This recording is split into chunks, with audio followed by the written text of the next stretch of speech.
네, 오늘 집회 시작합니다. 오늘은 지난번에 드렸던 집회 자료 4번 자료였죠. 7페이지의 마태복음 15장 29절로 30절, 31절 들어갑니다. 예수께서 거기서 떠나사, 거기라는 건 두로와 시돈 지역이죠. 두로와 시돈 지역으로 가서 가나안 여자를 만나서 대화를 나눴던 그 말씀이 이제 일단 나게 끝나고 거기서 떠나사 갈릴리 호숫가에 이르러 산에 올라가 여기는 갈릴리 바다의 북편, 북부 아시리아 쪽이죠. 그러니까 호르몬산, 헬몬산 지역을 말하는 거예요. 갈릴리 호숫가에로 산에 올라가 거기 앉으시니 여기는 마태복음 5장에 이미 나왔던 산이죠. 하늘의 쉬운 산이라고도 그래요. 큰 무리가 다리 저는 사람과 장애인과 맹인과 말을 못하는 사람과 기타 여럿을 데리고 가서 예수의 팔 앞에 앉힘에 고쳐주시니 그랬어요. 여기 산이라고 하는 이 의미를 우리가 이제 좀 살펴볼 필요가 있어요. 산이라는 것은 하나님의 백성들이 하나님을 만나는 지상에서는 하늘과 맞닿은 저서 가장 높은 처소라는 그런 개념으로 교회에 대한 상징이 되는 거예요. 교회는 하나님을 만나는 장소잖아요. 그런 개념이에요. 자, 갈릴리 호숫가의 한 산이라는 용어는 마태복음 28장 7절에 이건 막달라 마리아 보고 부활하신 주님께서 지시하시는 내용이죠. 지금 인자 예수가 아니에요. 여기는 그리스도 예수께서 말씀하시는 거예요. 또 빨리 가서 그의 제자들에게 이르되 그가 죽은 자 가운데서 살아나셨고 너희보다 먼저 갈릴리로 가시나니 여기 갈릴리가 어디냐면 갈릴리 호숫가의 산이에요. 너희가 거기서 너희가 배우리라 하라. 보라 내가 너희에게 일렀느니라 하거늘 이제 10절로 더 갑니다. 이에 예수께서 이르시되 무서워하지 말라. 가서 내 형제들에게 갈릴리로 가라 하라 그랬죠.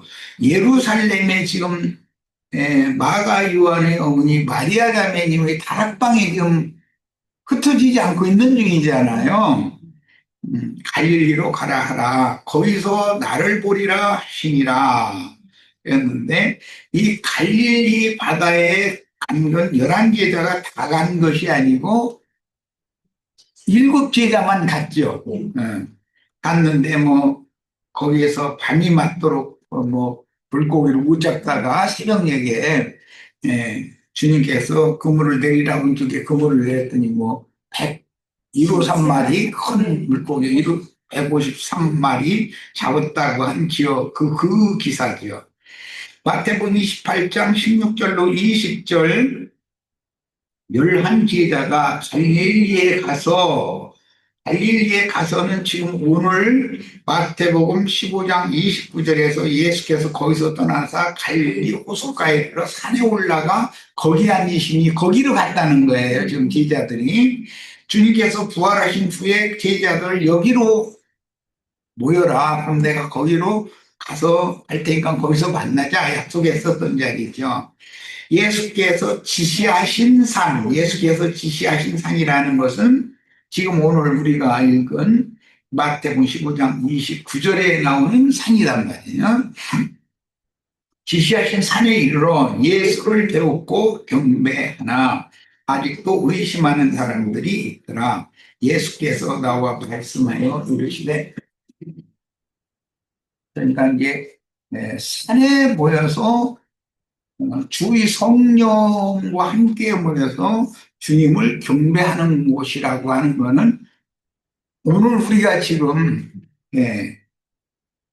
하나님의 산에 모였죠. 거룩한 산이 이게 교회라는 거예요. 교회 모임을 상징한다. 이걸 이제 설명하려고 이 성구를 다 제시한 거예요. 예수께서 나와 말씀하여 이르시되 하늘과 땅의 모든 권세를 내게 주셨으니 이 말은 영적 장자권을 하나님 아버지께서 나에게 줬다. 그 말이죠. 예, 육신적으로는 왕권이 유다에게 있고 제사장권이 레위에게 있지만 실제로 영적 장자권을 요셉에게 하나님이 주셔가지고 요셉은 두 배의 분깃을 받게 됐죠. 이제 그것을 영적으로 좀 실현하는 거예요. 그러므로 너희는 가서 모든 민족을 제자로 삼아 아버지와 아들과 성령의 이름으로 세례를 베풀고 내가 너희에게 분부한 모든 것을 가르쳐 지키게 하라. 볼지어다 내가 세상 끝날까지 너희와 항상 함께 있으리라 하시니라. 자, 여기에서 말씀하신 것은 성령께서 그 산에서 갈릴리 산에서 제자들을 다시 파송하는 거죠. 인자 예수께서 제자들을 파송하는 문제와는 지금 전혀 다른 개념이에요. 인자 예수께서는 12 사도들을 팔레스타인 땅 자기 백성들에게로 파송을 하셨었죠. 이스라엘의 이뤄진 양에게로만 가라 이렇게 해서 보냈죠. 그런데 이번에는 성령께서는 모든 민족에게로 보내시는 거예요. 그리고 마태복음 그 마지막에 보면 땅 끝까지라고 이렇게 돼 있어요. 그러니까 인자 예수의 사역과 그 영의 사역은 사역의 범위가 더 달라진다. 그 영의 사역은 더 넓혀진다. 이걸 우리가 알 수가 있어요. 자, 본문에서 큰 무리는 주 다윗의 자손이 오셨다는 소문만 듣고도 적극적인 믿음으로 구원을 얻은 이방인들의 교회 모임을 상징한다. 여호수아서 5장 이후에 보면 가나안 족속은 원래 멸해야 되는 족속이었지만 그 기브온 사람들이 가나안족인데 기브온 사람들이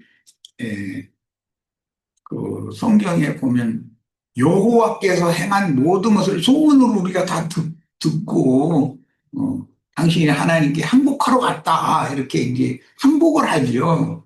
그러니까 여호수아가 그들과 생명의 언약을 여호와의 이름으로 맺었었던 거잖아요. 네. 그래가지고 그들이 특히 또 이스라엘 사람들보다도 성전에서 물 깃는 자와 나무 패는 자, 그 사명을 받았다는 거예요. 이런 것이 굉장한 비밀을 감추고 있는 것이죠. 이방인들인 우리가 물 깃고 나무 패고 한다는 건 전도자가 됐다, 제사장들이 됐다, 하나님의 성전에서 봉사할 수 있는 자격이 주어졌다 그런 말이거든요. 그걸 이제 느디님 사람들이라고 그러죠. 그런 사람들. 우리는 그러니까 구약 성경에 느디님 혹은 느다님 사람들이라고 표현되어 있는데 그런 그 특별한 언약, 하나님의 특별한 언약에 의해서 하나님의 성전에 드려졌고 하나님 앞에 봉사할 수 있는 그 자격과 그 명분이 주어진 사람들이죠. 신약의 교회라는 거는 그런 개념을 잘 이해하시기를 바라요. 자, 이제 마태복음 15장 31절 말을 못하는 사람이 말하고 장애인이 운전하게 되고 다리 저는 사람이 걸으며 맹인이 보는 것을 무리가 보고 놀랍게 여겨 이스라엘의 하나님께 영광을 돌리니라. 그래서 이제 이런 것이 예수님이 이 세상에 오셔서 유대인들에게만 전도를 하신 것이 아니라 이런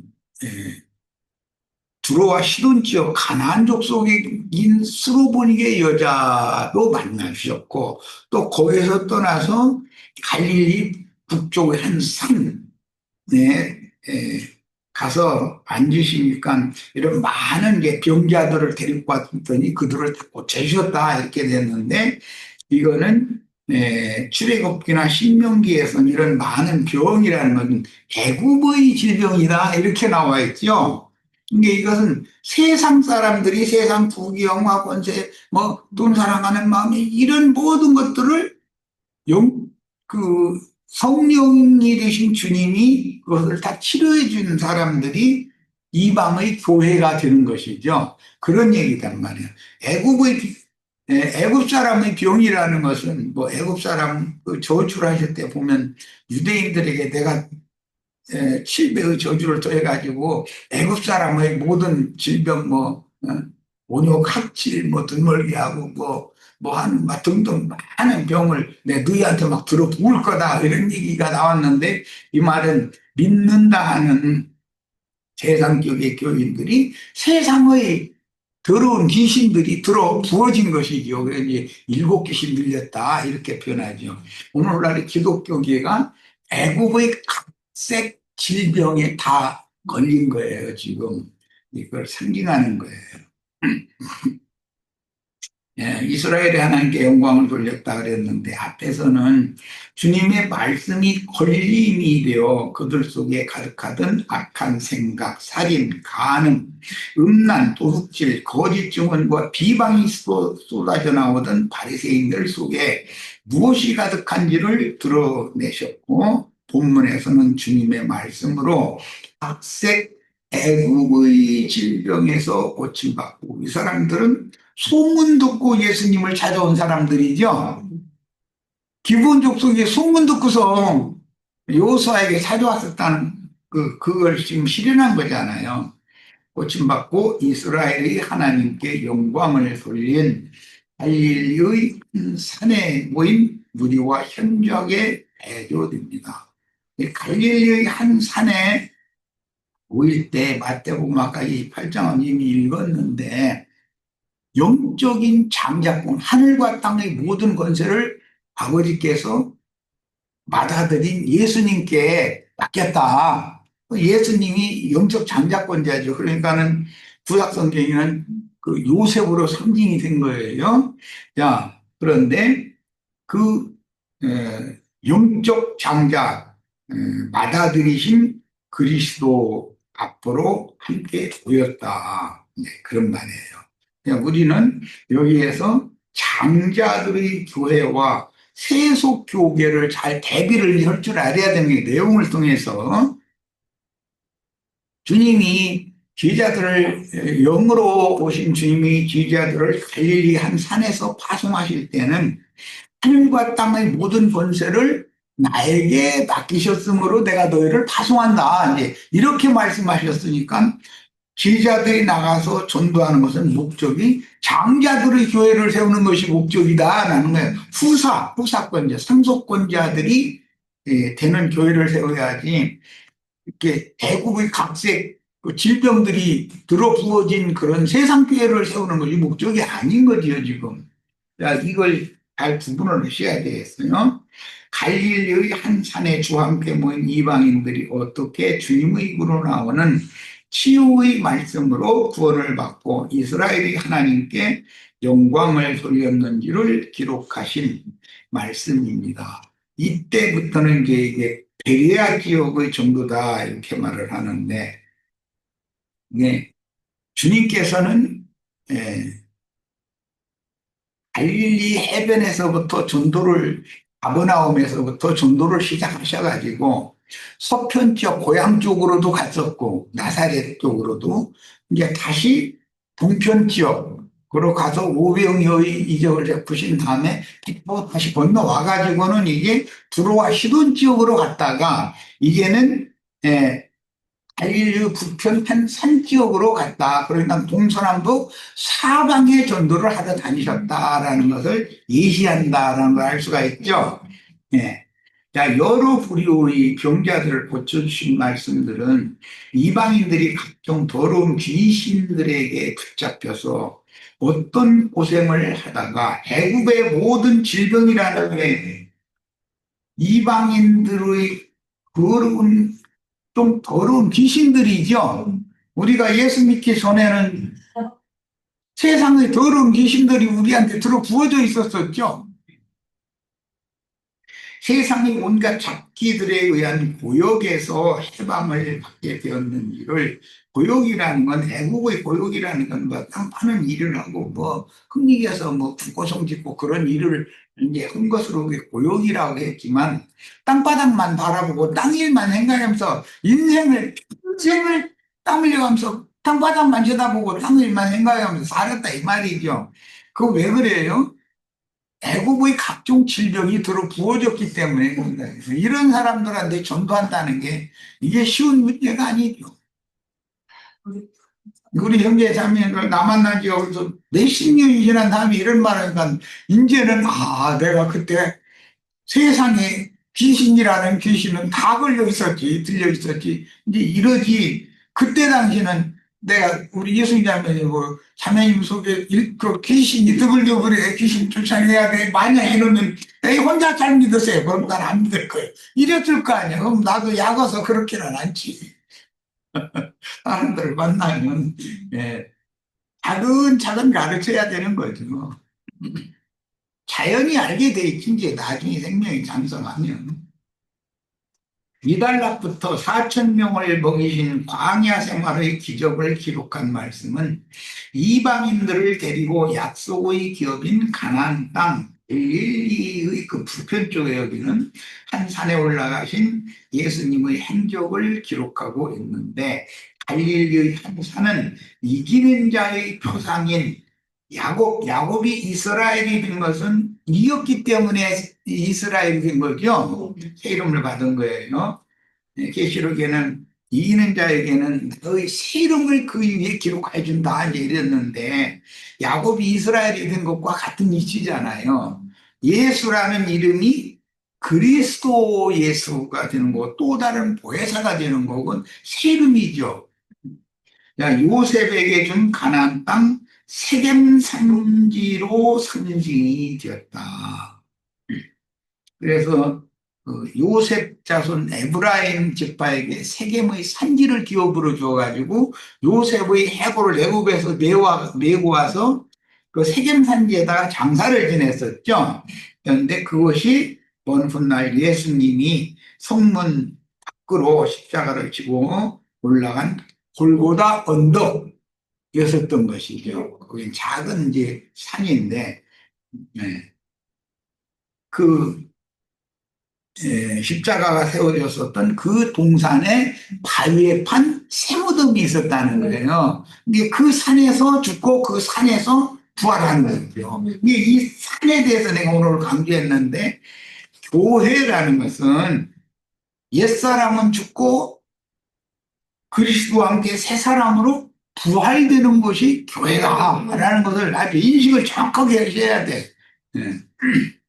요셉의 해골이 장사된 가나안 땅 세겜 산지는 훗날 예수님의 십자가와 무덤이 있는 성문 밖의 골고다 언덕인데, 신명기 4장 48절에서는 그것을 쉬운 산이라고, 하늘의 쉬운 산 이렇게 표현했죠.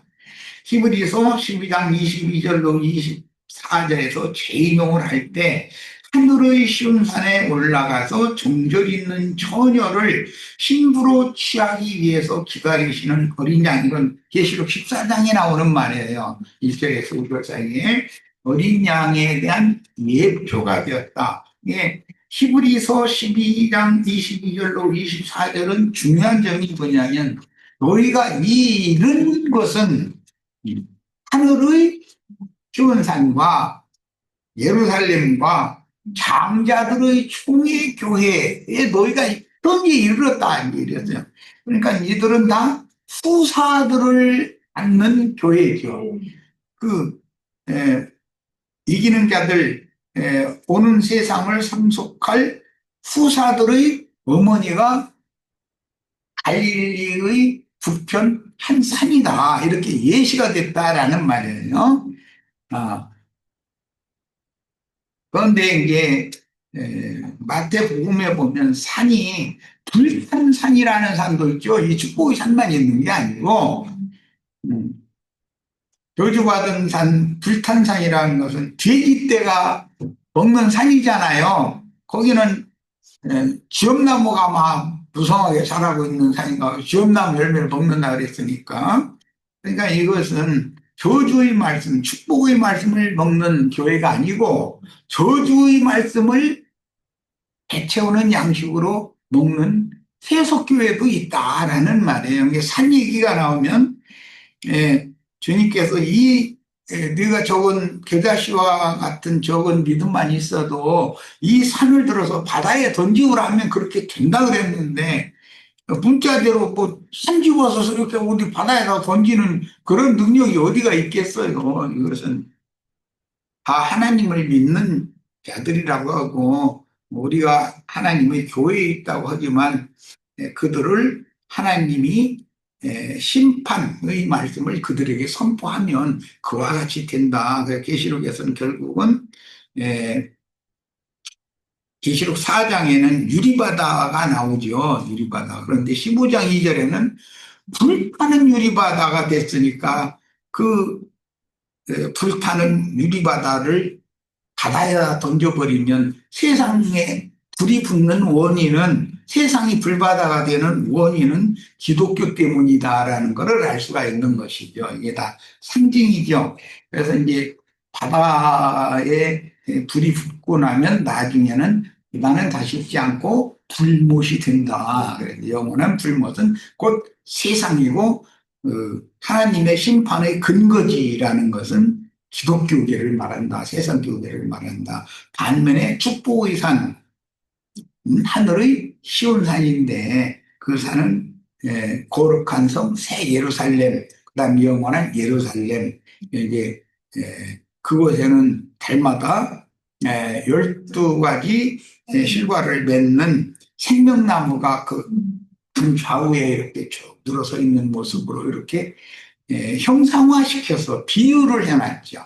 그러니까 우리 형제 자매님들은 성령과 신부가 오라 하시는 곳으로 가서 값없이 생명수를 받는 교회 모임을 실행한다라는 말은 거룩한 성 새 예루살렘의 중앙을 흐르고 있는 생명강물을 마시는 생활을 한다라는 그런 의미인 것이고, 형제 자매님들은 그 물을 마시면 그 영혼이 자꾸 정결케 되어지고 깨끗게 되어진 후에 열매를 맺는데 생명나무 열매를 맺는 생명나무 가지들이 다 되는 것이죠. 예수 그리스도는 생명나무이고 우리 형제 자매들은 생명나무 가지들이 되는 거예요.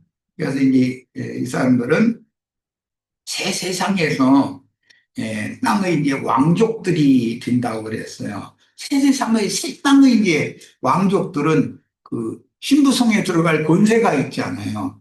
들어가서 뭐를 하느냐면 생명강수를 마시고 생명나무 열매를 먹고 다시 나와서 자기에게 5골 혹은 뭐 2곡을 뭐 이렇게 이제 몇 골씩 다스리라고 분깃으로 준 자기 그 왕국에 가서 자기 왕국 백성들을 다 공급을 하는데 그것을 생명나무 이파리로 치료를 해주는 것이다. 이렇게 말씀했어요. 오늘 예수님이 오셔서 갈릴리의 한 산에 소문 듣고 보니 그 수많은 많은 병자들을 다 치료해 주는 거. 이 사역을 우리 형제 자매님들이 오는 세상에서 하게 된다는 거예요. 그걸 지금 내가 하는 말이 에이 설마 니 그러게 해서 그러면 안 믿으면 안 되는 거. 믿으면 네 믿음대로 되는 거예요. 이거는 주님께서 이것을 이루실 것을 우리는 믿어야 되는 것이죠. 그러려면 우리 형제 자매님들이 말씀에 대해서 말씀이라는 흐름이 있기 때문에 그 흐름을 잘 따라가서 놓치지 말고 두 결론을 잘 이해를 하셔야 되겠어요.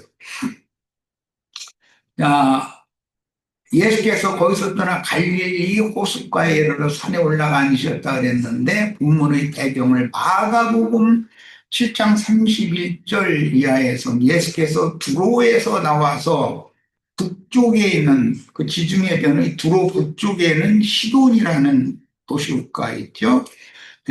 시돈으로 가신 다음에 거기에서 수로보니의 여자를 만났었죠. 그리고 그 다음에 다시 헤롯의 통치 영역 바뀐 갈릴리 호수 남쪽 쪽에 있는 대가볼리를 통과하여 갈릴리 호수에 이르렀다. 이렇게 주님의 행적을 상세하게 기록을 했어요. 마태복음보다 마가복음은 이때 그 주님의 그 행적에 대해서 아주 상세하게 기록을 했어요. 그래서 인용을 했으니까 같이 읽어보겠습니다.